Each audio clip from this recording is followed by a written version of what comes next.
Well, I thought today was pretty good in the sense that we had nice focus on some things we're trying to get accomplished on both sides of the ball against Utah.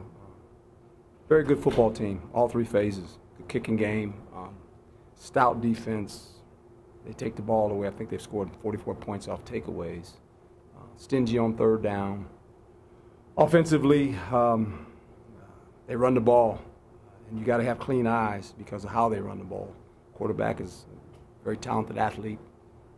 They've got some receivers that can make catches. So they're on a roll right now. They're a very confident football team, have beats some very good football teams. Some impressive wins for these guys. So this is a game where we're going to have to be at our best in all three phases. And I think the guys understand that. And we got one more day to do some more things, to tweak some things on offense, defense, and special teams. And then Friday we have a walkthrough and we get to play Saturday afternoon. How about that? Another day game. That's not all bad. Herm, how would you compare their back, Zach Moss, to Big, powerful. I shouldn't say big. His stature, he's not tall, but he's big and powerful. Runs through tackles. I mean, you have to be a willing tackler. He doesn't dodge contact. I mean, he's big and he's a bruiser now. He's going to run downhill. A lot of the runs are north and south. It's going to take more than one player to tackle him. And they run enough things offensively that they run the power to counter. They got a little bit of some quarterback option. Quarterback's talented as well. So you have to have clean eyes when you play an offense. It's a little bit different than pro football. Pro football, they don't do all those things. College football, you better have clean eyes. You better understand who you have, what's your gap responsibility. And if you miss one, it becomes a big run.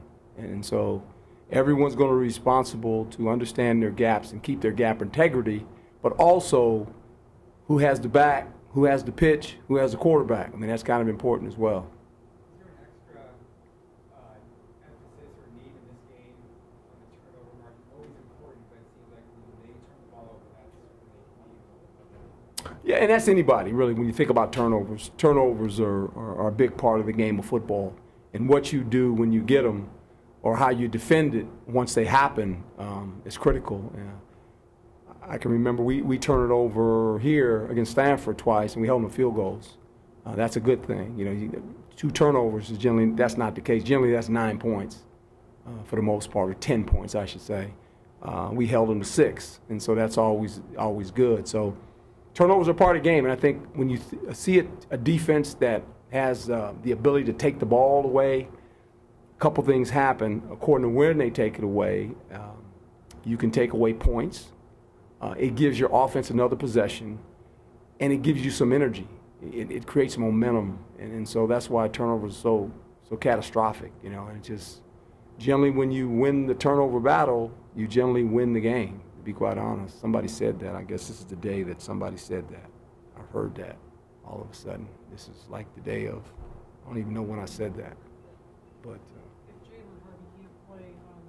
Evan Fields. They'll go in there. Evan doesn't have a lot of experience. Daz has some.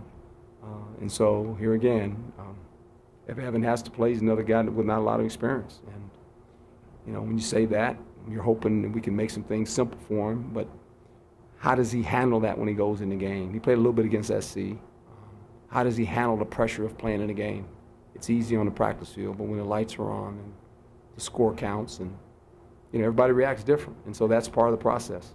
Having said that, Coach, this is obviously a big game, another ranked opponent, something you guys have faced and had success with already this year. How much can that past success against ranked teams ever? Well, I think this with our team, I think the only team that really caught them off guard was San Diego State. I think after 2 big wins, dealing with the adulation and the pats on the backs, and then going on the road and playing them, might have caught them by surprise a little bit. So hopefully we've grown from that. But as you say, this is a really good football team, and all you got to do is watch the tape and look at their record. They won 4 in a row against good teams. And it wasn't close.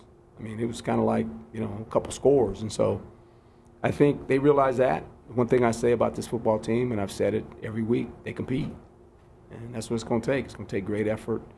And we're going to have to make our share of plays. I think this, we can't get caught up in if we have to punt the ball, because their defense is good enough to say we're going to have to punt the ball sometimes. And we're not going to make first downs all the time. You know, we're not going to convert third downs. And so you can't panic about that. You can't get away from your plan. You might have to adjust it some. You can't allow offensively the mindset of your team to all of a sudden you go out there 2 or 3 times and you're punting the ball. It could be one of those games, you know, where you're not going to score a lot. Now, we have to do our part on defense, because if we allow them to score, then we're in a game we don't want to play, because then it becomes difficult. Now you got to go back and throw against a pretty good defense, which is not what you want to do. So all those things are part of the game plan. Coach, 8 games into the season, what's been the biggest learning curve or adjustment being back in the coaching position for you? And I think it's in college football in general, the way I look at it from a global view, the emotions of teams. Because when you think about these young people, they're student athletes. They're not professionals. And so every week in college football, there's always one of those, how did that just happen? And I think the emotional stability of your team week in and week out is critical. And how are they going to act? I've always said this in football. It's not who you play, it's how you play the day you play. And the emotions of a football game are very different. And you see this in college football more than anything, because this is why you see what, you know, the media says is an upset. How did that happen? Because emotionally these players maybe weren't ready to play. They thought they were because they prepared to play, but emotionally, where are you as a football team? That's what I'm learning about these young guys.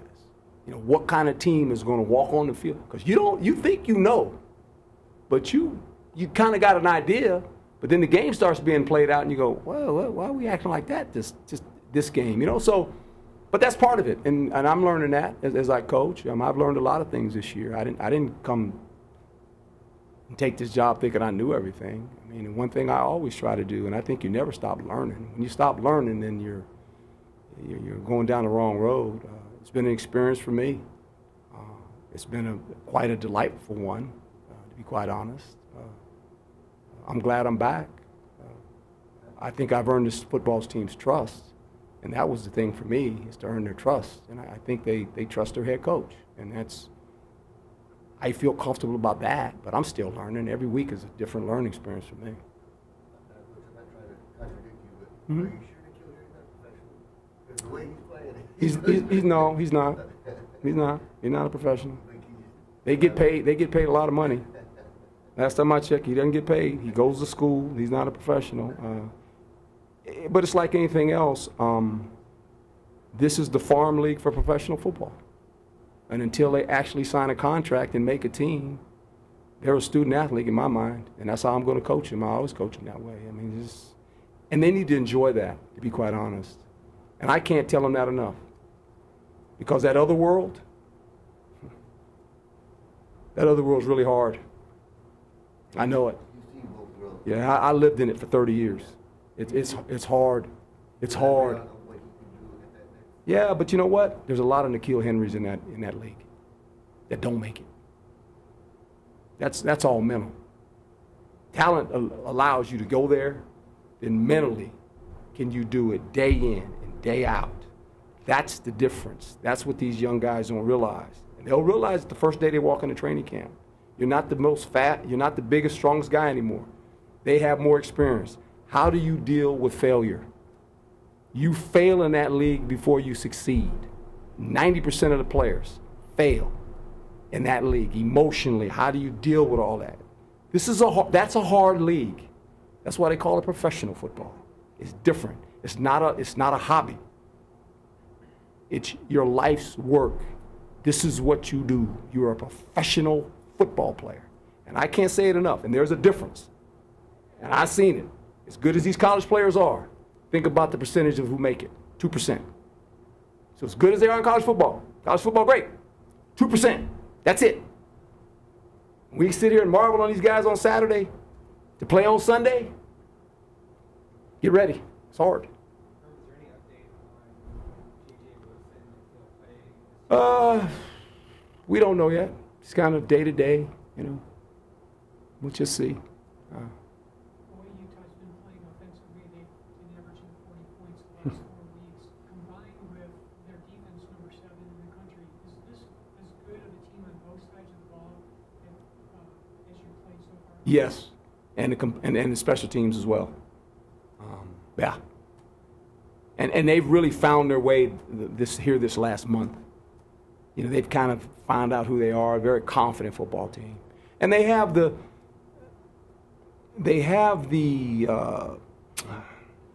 how should I say this? They have the capability to travel well. Because when you run the ball and you play good defense, you put it in your suitcase and it travels well. It goes anywhere you want it to go. It just does. It always works that way. You can take it. The weather doesn't matter. The climate doesn't matter. The stadium doesn't matter. You just unload your suitcase and say, we have these things, and they have good kickers, and they play. And if the offense is a little bit off that day, it doesn't matter because we got pretty good defense. We're not going to let the score get too far ahead of us. And so they're always going to be in the game. And that's the signs of a program that understands who they are. And Coach has done this. I mean, that's kind of what he's built up there. And it's fun to watch because you watch teams like that and you go, okay. And you go, yeah, eventually, you want to become that. I mean, you do. And that's what you strive to become. And hopefully some years from now we can say that. And I can sit here and say, hey, we're good.